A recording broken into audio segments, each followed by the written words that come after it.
Cancer एक ऐसी बीमारी है जिसका नाम सुनते ही लोग डर जाते हैं। डरना चाहिए भी, क्योंकि कैंसर के इलाज पे इतना ज्यादा खर्च हो जाता है कि एक आम आदमी तो अफोर्ड भी नहीं कर पाता। और अगर लाखों रुपए खर्च करके भी आपको नकली दवाइयां मिल रही हैं तो उस कैंसर पीड़ित पेशेंट का और उसके परिवार का क्या हाल होगा आप सोच सकते हैं। आज मैं ऐसी एक कहानी लेके आया हूं, एक सच्ची घटना अभी हाल ही की है। 2 दिन पहले ही दिल्ली पुलिस की क्राइम ब्रांच ने एक रेड डाली है दिल्ली और गुड़गांव में, और 8 लोगों को गिरफ्तार किया है जो नकली कैंसर की दवाइयां के धंधे में थे। ये पूरी कहानी बताऊंगा और पूरा खुलासा करूंगा मैं इस पे। पूरी सच्ची घटना जो है, इस पे जो भी जानकारी मीडिया के हवाले से आ रही है मैं आपको बताऊंगा। चैनल पे बने रहिए, सब्सक्राइब कर लीजिए और इस वीडियो को अंत तक देखिए, क्योंकि कई चौंकाने वाली जानकारियां मैं देने वाला हूं आपको।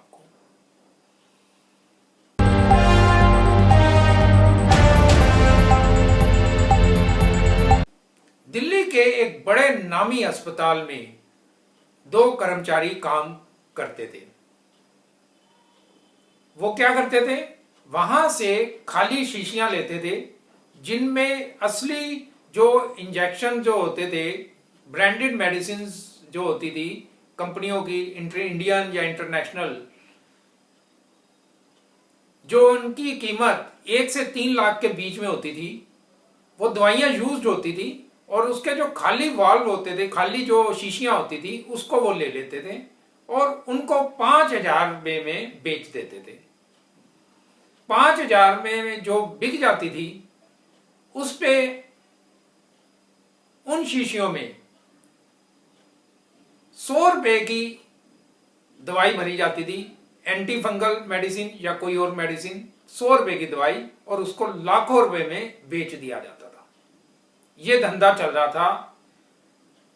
मोती नगर में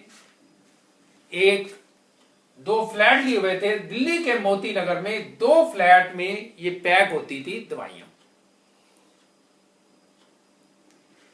2 लोगों ने मोती नगर में फ्लैट लिए हुए थे और वो दोनों ये धंधा कर रहे थे।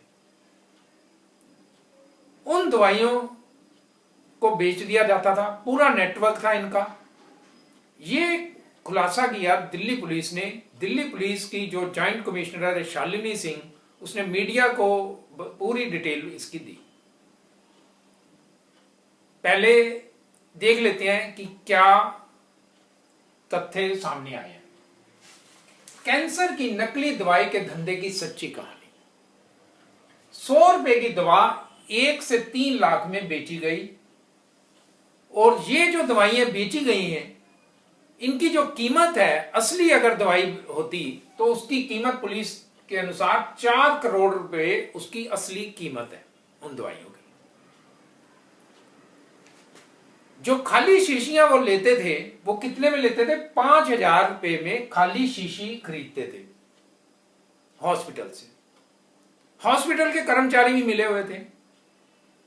केमिस्ट, जो हॉस्पिटल के पास केमिस्ट है, वो भी इसमें इन्वॉल्व था, वो भी पकड़े गए हैं। टोटल 8 लोग पकड़े गए हैं इसमें। दिल्ली के मोती नगर में 2 फ्लैट लिए हुए थे डीएलएफ एरिया में, डीएलएफ में, और वहां पे इनको पैक किया जाता था खाली शीशियों को। एक बड़े कैंसर हॉस्पिटल से लेते थे खाली शीशियां। ये कौन सा हॉस्पिटल है? दिल्ली पुलिस ने इसका कोई खुलासा नहीं किया है, लेकिन आप इस रिपोर्ट को देखते रहिए, आप समझ जाएंगे कि ये कौन सा कैंसर हॉस्पिटल है। नामी कैंसर हॉस्पिटल है दिल्ली का। और ये दवाइयां की जो सप्लाई है वो पुणे तक होती थी, बिहार तक होती थी, और ये नेटवर्क काफी बड़ा था। और दिल्ली गुड़गांव में छापामारी की क्राइम ब्रांच ने, और वहां पे 8 लोग गिरफ्तार किए। कौन 8 लोग गिरफ्तार किए, पहले उनका देख लेते हैं, फिर वो कैसे ये करते थे धंधा, ये पूरा मैं आपको समझाऊंगा। पहले वो कौन से 8 लोग हैं? विफिल जैन 46 साल का, सूरज शाह 28 साल का जो पकड़े गए हैं, नीरज चौहान 38 साल का, तुषार चौहान नीरज चौहान का कजिन है 28 साल का, परवेज 33 साल का, कोमल तिवारी जो परवेज का पार्टनर था 39 साल का, और अभिनय कोहली 30 साल का। ये 7 लोग हो गए। और 8वीं गिरफ्तारी कल ही हुई है बिहार से। आदित्य कृष्णा 23 साल का मुजफ्फरनगर बिहार से पकड़ा गया, जो केमिस्ट शॉप चलाता था। ये कैसे काम करते थे आइए समझते हैं। विफिल जैन जो 46 साल का है, सीलमपुर का रहने वाला है। विफिल जैन बागपत का है, और लेकिन इसका बचपन इसका सीलमपुर में बीता था, और इसने वहीं पे एक केमिस्ट की शॉप में काम करने लगा। ये मेडिकल स्टोर का एक कर्मचारी था। इसने डीएलएफ में किराए पर 2 फ्लैट ले लिए बिजनेस करने के लिए, नकली दवाइयों का काम करने के लिए। विफिल जैन ने इसने अपने साथ एक और व्यक्ति को मिला लिया, सूरज शाह को, जो 28 साल का है, वेस्ट बंगाल का रहने वाला है, सिर्फ 10वीं पास है। और ये इसका क्या काम था? ये जो खाली शीशियां होती थी, एज ए केयर टेकर काम करता था मोती नगर में, और उन खाली शीशियों में ये दवाई 100 रुपए वाली दवाई भर देता था, जिनको ये 1 लाख से 3 लाख रुपए में बेच देते थे। नीरज चौहान ये भी बागपत का रहने वाला है, 38 साल उम्र है। ये ग्रेजुएट है, मेडिकल ट्रांसक्रिप्शन का इसने कोर्स किया हुआ है, और गुड़गांव में 16 साल तक इसने अस्पतालों में नौकरी की। गुड़गांव में 2006 से लेके 2022 तक 16 साल का इसको एक्सपीरियंस है।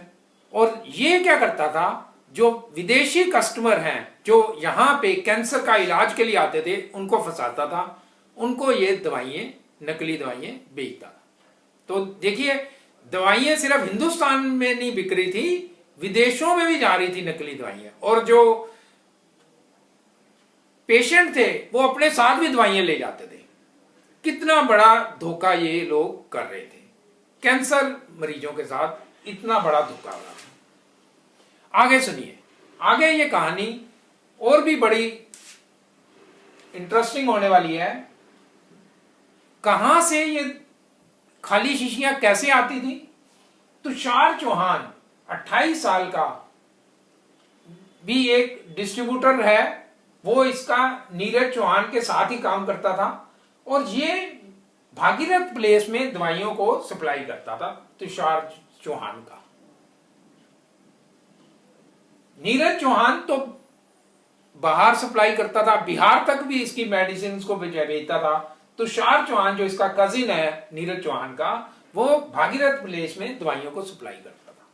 भागीरथ प्लेस आप जानते हैं, दिल्ली में जो फार्मेसी की बड़ी मार्केट है। अब असली कहानी पे आ जाते हैं। 3 जो मेन रोल जिनका है, जो खाली शीशियां लेके आते थे, वो कौन थे? परवेज 33 साल का, ये फार्मासिस्ट की नौकरी करता था एक बड़े कैंसर अस्पताल में। वो कैंसर अस्पताल कहां पे है मैं आपको बता देता हूं, रोहिणी में। बड़ा कैंसर अस्पताल है जहां भी ये नौकरी करता था। आप नाम समझ सकते हैं आसानी से, गूगल पे सर्च करेंगे तो सबसे बड़ा अस्पताल कैंसर का रोहिणी में कौन सा है आपको पता लगेगा। वहां पे ये नौकरी करता था। उसके बाद इसने डॉक्टर फार्मेसी के नाम से एक शॉप खोल ली वहीं पे रोहिणी में, और उसमें एक पार्टनर इसने मिला लिया, कोमल तिवारी 39 ईयर का। कोमल तिवारी को इसने पार्टनर बना लिया। कोमल तिवारी अभी भी उसी कैंसर अस्पताल में जॉब करता है। और अभिनय कोहली वो भी फार्मासिस्ट वहीं पे ही उसी कैंसर अस्पताल में जॉब करता है 30 साल का। अब कोमल तिवारी और अभिनय कोहली क्या करते थे, जो मरीज जिसको कैंसर की दवाई चढ़ाई जाती थी, दी जाती थी असली दवाई, वो शीशी जो है वो वाली शीशी, अब असली चढ़ती थी कि नकली चढ़ती थी ये तो कुछ नहीं कहा जा सकता, ये तो जांच से पता लगेगा। जो शीशी होती थी वो ओरिजिनल होती थी, मतलब वो शीशी के ऊपर जो ब्रांडेड है नाम वो लिखा होता था, उसके अंदर दवाई नकली होती थी। वो खाली शीशी ये परवेज को दे देते थे, फार्मासिस्ट को, जो केमिस्ट की शॉप चलाता था परवेज। इनसे ये पहुंच जाती थी विफिल जैन को, ये 5,000 रुपए में विफिल जैन उनसे ये खरीद लेता था।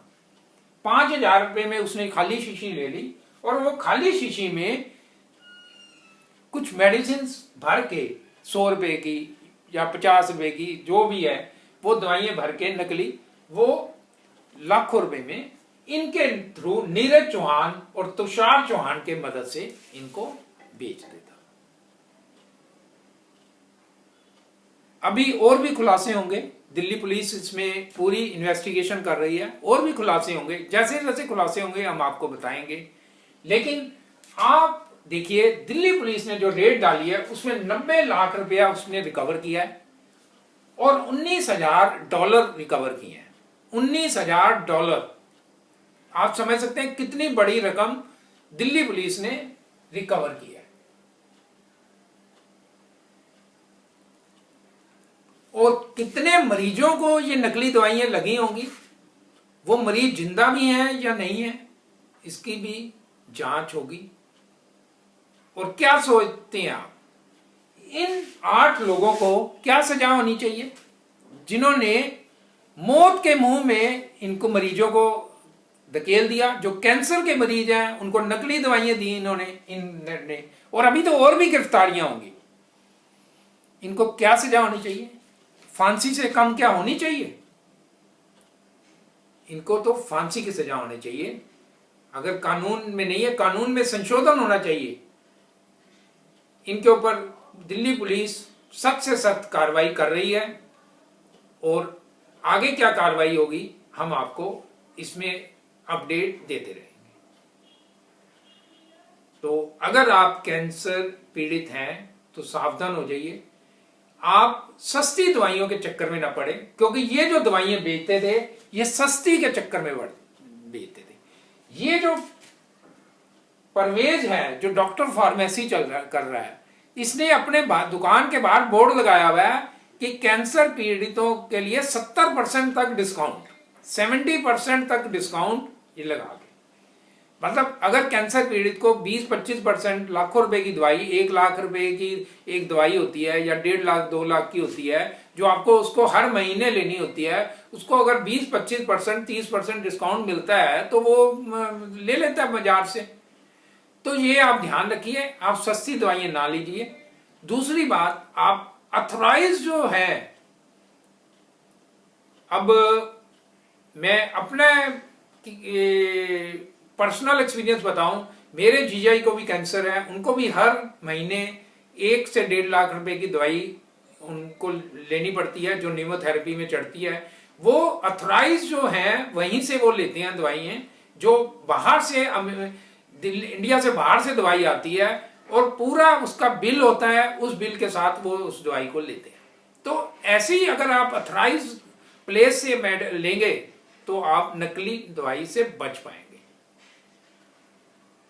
तो इनके चक्कर में बिल्कुल ना पड़िए, सस्ती दवाई के चक्कर में बिना बिल की मेडिसिन आप ना लीजिए। अच्छा, ये भी करते थे, ये जो क्या करते थे, जो खाली शीशी लेते थे ना, ये पेशेंट से भी ले लेते थे अस्पताल के अंदर, क्योंकि ये परवेज पहले ही उस अस्पताल में काम कर चुका है।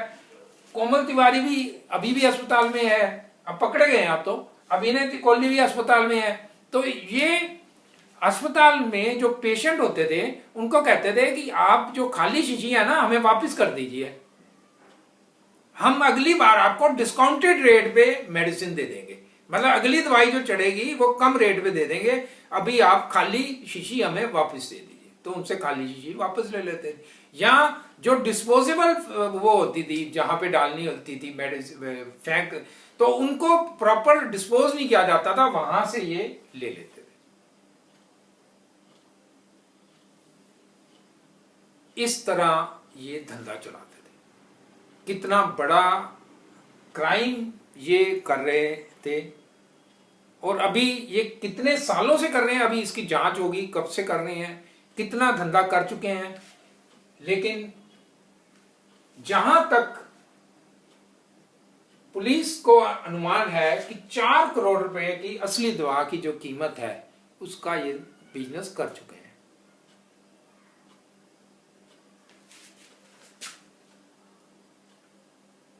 आप देख रहे थे सच न्यूज 24/7 से प्रोफेसर अशोक अरोड़ा की रिपोर्ट। ये रिपोर्ट मीडिया सूत्र के हवाले से है, जिसमें लिए टाइम्स नाउ, नवभारत टाइम्स और अन्य जो चैनल हैं उनका मैं धन्यवाद करता हूँ। नमस्कार।